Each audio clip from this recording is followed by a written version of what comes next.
নমস্কার বন্ধুরা, রূপাস কিচেনে সবাইকে স্বাগতম। আজকে আমি আপনাদের সঙ্গে নতুন স্বাদের কাঁচা আমের প্রাণহারা বা কাঁচাগোল্লা মিষ্টির রেসিপি শেয়ার করব। বানানো একেবারেই সহজ, যে কেউ খুব সহজেই বানিয়ে নিতে পারবেন। তাহলে চলুন রেসিপিটি দেখে নেওয়া যাক। শুরু থেকে শেষ পর্যন্ত দেখার জন্য আপনাদের কাছে অনুরোধ রইল। প্রথমে ছানা কাটিয়ে নেব। এখানে আমি 1.5 লিটার দুধ নিয়েছি।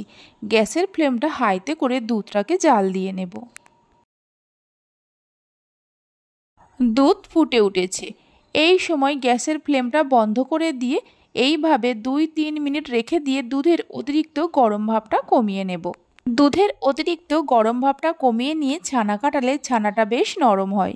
2-3 মিনিট পর দুধের মধ্যে দিয়ে দেব ভিনিগার মেশানো জল।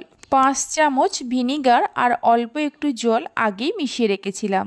আমি এখানে ছানাটা ভিনিগার দিয়ে কাটাচ্ছি। আপনারা চাইলে লেবুর রস বা টক দই দিয়েও ছানা কাটাতে পারেন। দেখুন ছানাটা কেটে গেছে।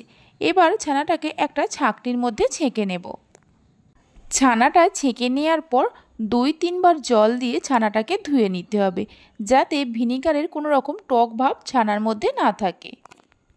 2-3 বার জল দিয়ে ধুয়ে নেওয়ার পর এইভাবে হাতা দিয়ে চেপে চেপে ছানা থেকে ভালো করে জল ঝরিয়ে নেব। ছানা থেকে জল ঝরিয়ে নেওয়ার পর ছানাটা এইভাবে রেখে দিয়ে ততক্ষণে আমটা পেস্ট করে নেব। এখানে একটা মিডিয়াম সাইজের আমের খোসা ছাড়িয়ে নিয়ে আটি ফেলে দিয়ে এই রকম ছোট ছোট টুকরো করে কেটে নিয়েছি। আমের এই টুকরোগুলো একটা মিক্সির জারের মধ্যে দিয়ে দেব। আমের টুকরোগুলো মিক্সির জারের মধ্যে দেওয়ার পর অল্প জল দিয়ে ভালো করে পেস্ট করে নেব। পেস্টটা খুব ভালো করে করতে হবে, আমের কোনো রকম বড়দানা অংশ না থাকে। আম পেস্ট করে নেওয়া হয়ে গেছে। এইভাবে আমের পেস্টটা রেখে দিয়ে জল ঝরানো ছানাটা একটা প্লেটের মধ্যে ঢেলে নেব। প্লেটের মধ্যে ছানাটা ঢেলে নেওয়ার পর ছানার মধ্যে দিয়ে দেব 1 কাপ গুঁড়ো দুধ। ওজন হিসাবে 150 গ্রাম গুঁড়ো দুধ আছে। গুঁড়ো দুধটা আপনারা চাইলে বাড়িয়ে কমিয়ে নিতে পারেন। গুঁড়ো দুধ দিয়ে ছানাটাকে মিনিট 3-4 সময় ধরে মেখে নিতে হবে। ঘরোয়া কিছু উপকরণ দিয়ে কাঁচা আমের এই প্রাণহারা বা কাঁচাগোল্লা মিষ্টিটা বানিয়ে নেওয়া যায়, আর খেতেও হয় খুবই সুস্বাদু। গুঁড়ো দুধ দিয়ে ছানাটা মেখে নেওয়ার পর ছানাটাকে 2 ভাগে ভাগ করে নেব। দেখুন এইরকম কম বেশি করে ছানাটাকে ভাগ করে নিতে হবে। মেখে নেওয়া ছানাটা এইভাবে রেখে দিয়ে গ্যাসের ওপর একটা কড়া বসিয়ে কড়ার মধ্যে দিয়ে দেব যে আমটা পেস্ট করে রেখেছিলাম পুরোটাই দিয়ে দেব। মিক্সির জার ধুয়ে অল্প একটু জল দিয়ে দেব। 1 বাটি চিনি দিয়ে দেব। ওজন হিসাবে 150 গ্রাম চিনি আছে। আমের পেস্টের সঙ্গে চিনিটা মিশিয়ে নিয়ে মিডিয়াম ফ্লেমে মিনিট 2-3 সময় ধরে জাল দিয়ে নেব, মানে যতক্ষণ না চিনিগুলো মেল্ট হয়।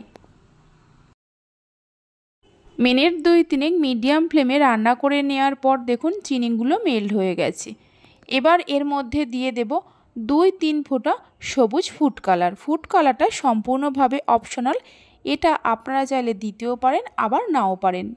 ফুড কালারের জন্য স্বাদের কোনো পরিবর্তন হয় না, এটা শুধুমাত্র দেখতে সুন্দরের জন্য। ফুড কালারটা দিয়ে মিশিয়ে নিয়ে মিডিয়াম ফ্লেমে আরও মিনিট 3-4 জাল দিয়ে মিশ্রণটাকে একটু ঘন করে নেব।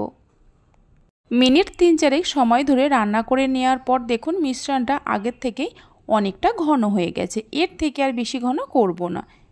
এই সময় গ্যাসের ফ্লেমটা লোতে করে এর মধ্যে দিয়ে দেব মেখে রাখা ছানাটা।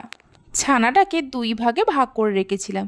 বেশিরভাগ ছানাটা এর মধ্যে দিয়ে দেব, মানে 3 ভাগের 1 ভাগ ছানাটা রেখে দেব। আমের এই মিশ্রণের সঙ্গে ছানাটাকে ভালো করে মিশিয়ে নিয়ে মিডিয়াম ফ্লেমে জাল দিয়ে ছানার এই মিশ্রণটাকে ঘন বা শুকনো শুকনো করে নিতে হবে। ছানাটা রান্না করার সময় বা জাল দেওয়ার সময় এইভাবে ক্রমাগত নাড়তে হবে, তা না হলে তলায় লেগে যেতে পারে। এইভাবে একবার কাঁচা আমের প্রাণহারা বা কাঁচাগোল্লা মিষ্টির রেসিপিটা বাড়িতে বানিয়ে দেখতে পারেন। বাড়িতে বানালে খেয়ে আপনাদের কেমন লাগলো অবশ্যই আমাকে কমেন্ট করে জানাবেন। 7-8 মিনিট জাল দিয়ে নেওয়ার পর দেখুন ছানার এই মিশ্রণটা আগের থেকেই অনেকটা ঘন বা শুকনো শুকনো হয়ে গেছে।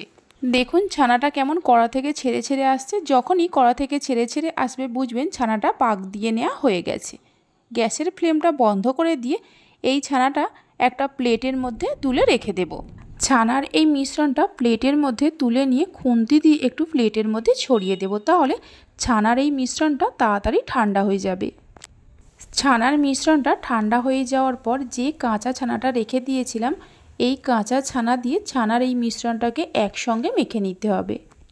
যেহেতু একটা কাঁচা গল্লা বা প্রাণহারা মিষ্টি, তাই কাঁচা ছানার ব্যবহার একটু করতেই হবে। দুটো ছানাকেই একসঙ্গে মেখে নেওয়া হয়ে গেছে। এবার ছানার এই মিশ্রণ থেকে কিছুটা করে নিয়ে এইভাবে হাতের মধ্যে পাকিয়ে গোল বলের মতো তৈরি করে নেব।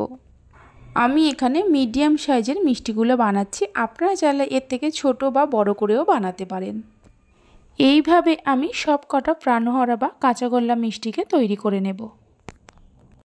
মিষ্টিগুলো তৈরি করে নেওয়া হয়ে গেছে, অন্য একটা প্লেটের মধ্যে সার্ভ করে নেব।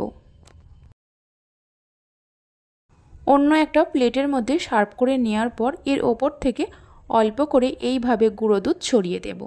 একটা ছাঁকনির মধ্যে কিছুটা গুঁড়ো দুধ নিয়ে এইভাবে দিয়ে দেব। আপনারা চাইলে হাত দিয়েও গুঁড়ো দুধটা দিয়ে দিতে পারেন। এই প্রাণহারা বা কাঁচাগোল্লা মিষ্টিগুলো মুখে দেওয়া মাত্র মিলিয়ে যাবে। একটা মিষ্টিকে আমি কেটে নিয়ে দেখাচ্ছি, দেখুন কতটা সুন্দর হয়েছে। দেখে নিশ্চয়ই আপনারা বুঝতে পারবেন। আমার রেসিপি যদি আপনাদের ভালো লেগে থাকে অবশ্যই একটা লাইক করবেন, বন্ধুদের সঙ্গে শেয়ার করবেন।